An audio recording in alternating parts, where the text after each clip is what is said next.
One more to go. Polling the first and biggest phase has ended. Overall voter turnout was recorded at 61%.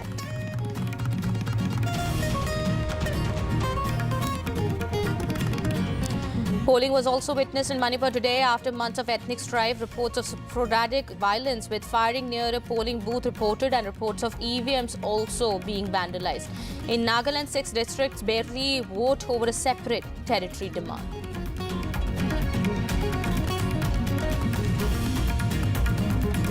In Tamil Nadu, all 39 seats went to the polls with a three-way contest for the first time between the DMK, AIA, DMK and BJP. Turnout recorded at 62.19%.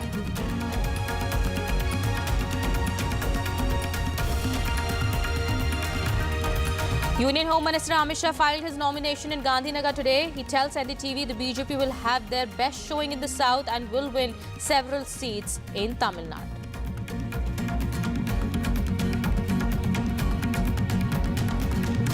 Congress veteran P. Chidambaram speaks exclusively to NDTV, says there is no choice but to take electoral bonds. Chidambaram says he is confident the Congress party and the India bloc will win all 39 seats in Tamil Nadu.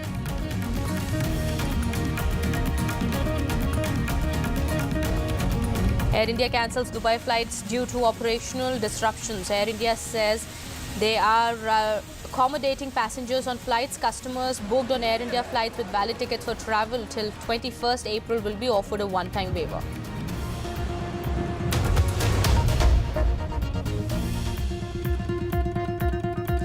Hello and welcome. You're watching NDTV 24/7. My name is Kitty Behel. The first phase and the biggest phase of the 2024 Lok Sabha elections is done and dusted. A 61% turnout was recorded today. Well, the first phase of polling saw voting in all 39 seats of Tamil Nadu, 12 seats of Rajasthan, 8 seats in Uttar Pradesh, 6 seats in Madhya Pradesh, 15 in the northeast. Now, in fact, Manipur voted for the first time today after months of ethnic strife last year. Well, there have been some sporadic incidents of violence that have been reported from Manipur. The Naxal hotbed of Bastar in Chhattisgarh also had witnessed voting today, and this was amid tight security in the first phase. So, did 3 seats in North Bengal. First time since the abrogation of Article 370, there was voting in Jammu and Kashmir as well, with the hot seat of Udhampur going to polls today. Well, the overall voter turnout stood at 61%. Now, several big faces have been in the fray. 8 union ministers, 2 former chief ministers, 1 former governor, that's Tamilisai Soundarajan, who was contesting from South Chennai seat, and a number of key leaders who've been in the fray today. Well, we do understand the BJP is targeting to win more than 370 seats. They have aimed that the NDA will cross the 400 mark this time, while the Congress, on the other hand, has called this a fight to save democracy. My colleague Saurabh Gupta as well as Ratnadeep with us on the broadcast here. Saurabh, 3 seats in Bengal witnessed voting today. How's been the overall voting in Bengal and what's the sentiment coming from the ground? Bengal today, 3 seats voted. All these seats were held by the BJP in 2019.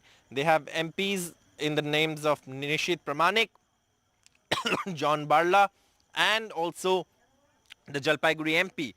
But they had to change the candidate in Alipurduar because there was a perception that he wasn't very popular. So they replaced him with Manoj Tigga, who's a very popular leader and is seen as someone who can pull off this election battle. Nishit Pramanik has an age. He's of course a sitting MP, plus he's the MOS Home, served under Amit Shah in the Home Ministry, and therefore is someone who's largely seen as someone who can pull up. To the Trinamool is very confident that they can claw their way back in and regain lost ground in this region and make an impact in at least, if not all, a few of the seats in North Bengal. And therefore North Bengal becomes very important. But you mentioned the point of poll-related violence, and that's something that perhaps Bengal really has to consider seriously. It's been a part and parcel of our elections, though comparatively this time many say that Kuch Bihar was largely peaceful if you compare to the kind of violence this place has seen in earlier elections. For example, I was in Shitalkuchi today. The last time there was firing there. So obviously, you know, things are better than that. But clearly, violence-free election is not something that West Bengal perhaps is going to see anytime soon. All right. Well, we'll have to see which way the wind blows this time around in Bengal. The BJP, we do understand, had one big last time around the 2019 Lok Sabha polls. The BJP managed to win 18 seats in Bengal out of the total 42, and they are looking to increase their tally this time around in Bengal as well. Well, Ratnadeep, the BJP looks to increase its tally in the seats in Northeast as well. What is the sense coming from the ground, from the northeastern states? Today, Manipur, both the seats went to polls. However, the outer Manipur polling is divided into two phases. Part of outer Manipur seat has gone to poll today. The other part would go in the second phase. But it was in the inner Manipur seat where there were at least half a dozen incidents where there were incidents which were reported of violence, where there was an incident of firing. EVMs were damaged at least in 4 polling stations. There were allegations of proxy voting by armed people, allegations of armed people coming and threatening polling agents. There was a video that went viral of the Congress candidate for Inner Manipur, Professor Bimal Akoijam, actually arguing with the senior police officials, alleging that his polling agent has been threatened and thrown out. So these were things that were reported. In fact, Congress asking for repolling in several polling stations. Whether the Election Commission does this or not, we'll get to know. However, 160 additional companies of central forces were sent to Manipur, apart from the forces which were already there for the last 1 year to contain the violence. But this 160 companies were sent for polling. So therefore, by and large, the polling was peaceful. In overall, Manipur registered over 68% polling, which is far less than what it used to be in past. But given the circumstances in which people have voted, perhaps one would say that people did turn out. However, the most important part was that there were special arrangements, special booths made for people, over 25,000 people who live in relief camps, to come and vote. Many of them came and vote. In fact, we did speak exclusively to the Chief Minister. He agreed that in some areas there were violence, in some areas there are still issues there, and areas are sensitive, but he felt that people have taken part in the elections. However, if you talk about outer Manipur, in Kankopi district, the turnout was very low as compared to Churachandpur, from where the violence started. Okay, all right, Ratnadeep. So there have been sporadic incidents of violence being reported from Manipur. However, the situation on the ground at the moment is peaceful. That is the sense coming in at this point in time. All right. We also have an exclusive interview now coming up. This is with Union Home Minister Amit Shah. As he filed his nomination in Gandhinagar, Gujarat today, the Home Minister said that Prime Minister Modi's immense popularity will translate into strength in the South. He's also hit out at the Congress party for misleading people on the issue of electoral bonds. Listen in to this exclusive interview.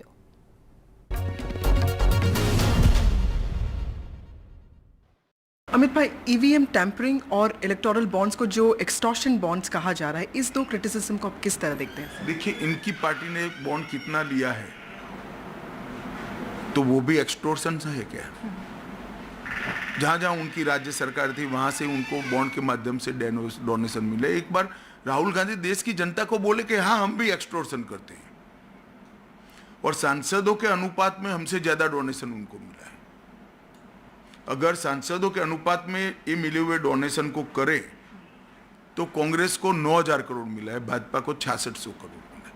तो ये गलत बातें हैं, क्योंकि कोई मुद्दा नहीं है, हम पर कोई करप्शन का आरोप नहीं. 23 साल से मोदी जी पर चवन्नी के करप्शन का आरोप नहीं लगा है. इसलिए एक इल्यूजन, एक भ्रांति खड़ी करना चाहते हैं कि जिससे ये जनता में एक प्रकार से भ्रांति खड़ी हो. सफल नहीं होंगे. और जहां तक मोदी जी को वोट देने का सवाल है, मैं पूरे देश में घूमकर आया हूं. हर जगह, हर भाषा की जनता, हर जाति की जनता, हर वर्ग, आयु वर्ग और महिला और पुरुष सभी मोदी जी को वोट देने के लिए तैयारी कर बैठे हैं. मतदान की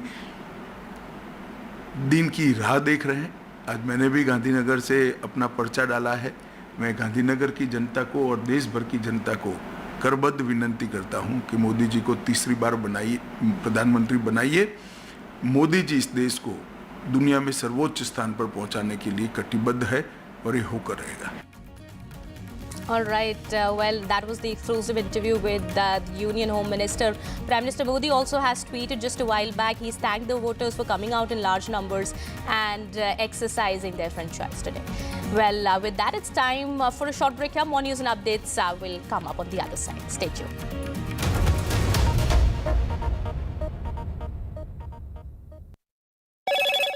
Hello, Moto. Motorola, India's best 5G smartphone brand.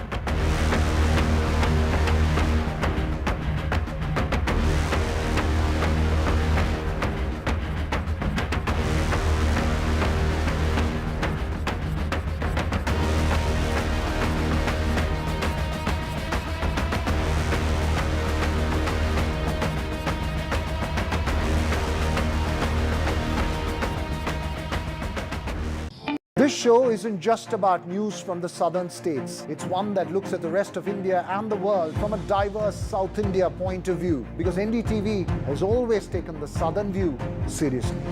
The Southern View with Veera Raghav, only on NDTV 24/7.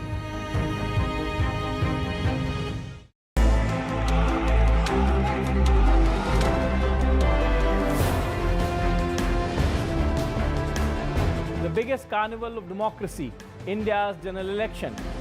Prime Minister Modi makes a formidable bid for a hat-trick. The opposition is trying to mount a united challenge. And the southern parties are standing their ground. As battle lines are drawn, Join us on an exciting journey on the road to 2024. Indian elections, a festival like no other. And NDTV covers elections like no other. When India votes, you can count on us.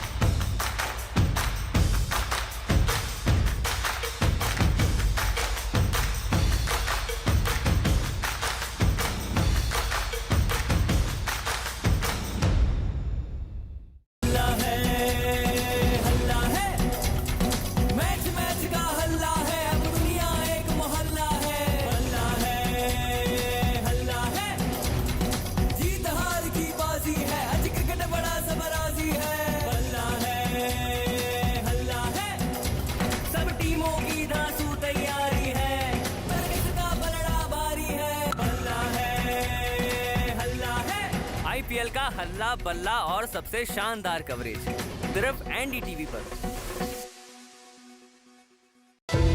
The 18th Lok Sabha elections. As always, NDTV has its ear to the ground. With the biggest pie of 80 seats, all eyes will be on Uttar Pradesh. Will the Troika ensure the Modi umbrella unites all? it is the first election in Naya Kashmir since the scrapping of Article 370. Will the same number of lotuses bloom in the desert, or can Gehlot lend a helping hand to India? With BJP having Max here with the only pillar standing of Chhindwara fall. Can Didi once again withstand the saffron tide? Will BJP stay strong in its northeast bastion? Jhadu ka jadoo or Modi magic? Can Congress gain lost ground in Punjab? Will Revanth Reddy be able to increase the Congress strength in Telangana this time? And in Andhra Pradesh, will the Juggernaut be able to stop Chandrababu Naidu and Pawan Kalyan? Can BJP win back its only stronghold in the south? Or will it be a Congress consolidation? Can BJP make a dent in the Dravidian den?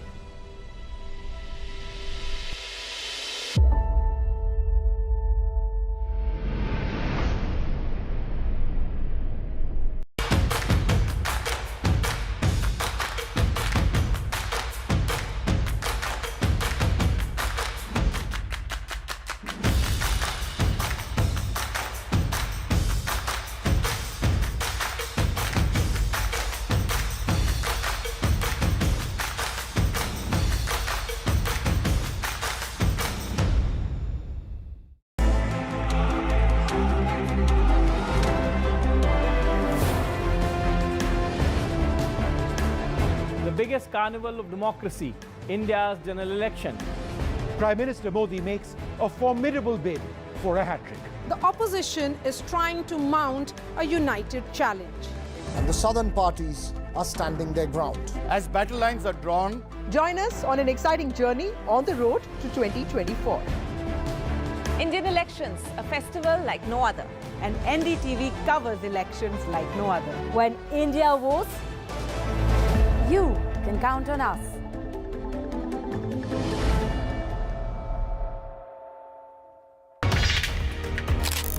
I have a right to decide who will run my country for the next 5 years. And for that, I need to vote. So I pledge to vote, and I encourage all my family members, all my colleagues at Hyundai Motor India, and of course, all the citizens of my great country to go ahead and vote. Vote now and vote forever.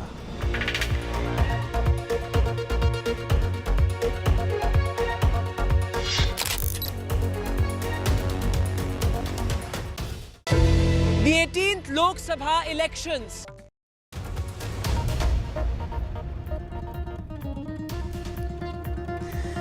Welcome back after the break. NDTV has spoken to senior Congress party leader P. Chidambaram, who sounded confident of the India bloc sweep in the southern states. He's responded on a number of issues. Listen in. So would you say that the Congress has compromised, or would you say that the Congress has been accommodative of aspirations of regional players?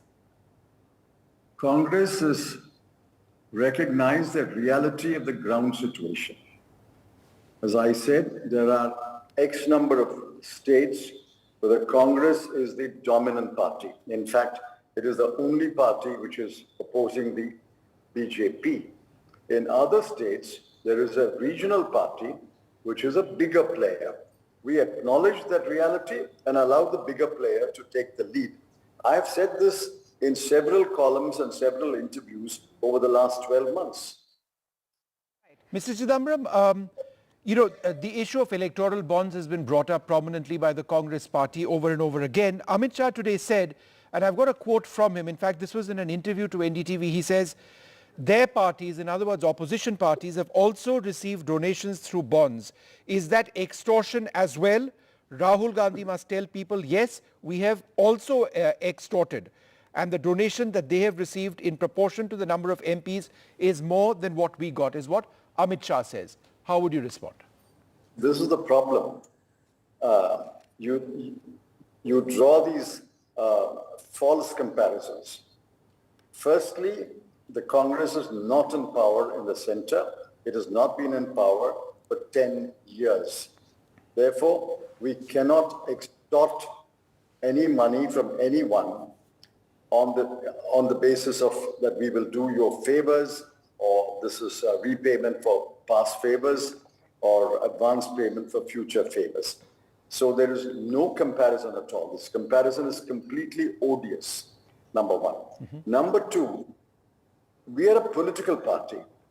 We need to raise funds from the people, public, which also includes rich corporates. If you close every other avenue, and the only avenue available is the electoral bond, what are we supposed to do? Carrying a begging bowl and go around the country? That is the only avenue available to a political party. Therefore, we have to necessarily take that route. What is the choice? Unless Mr.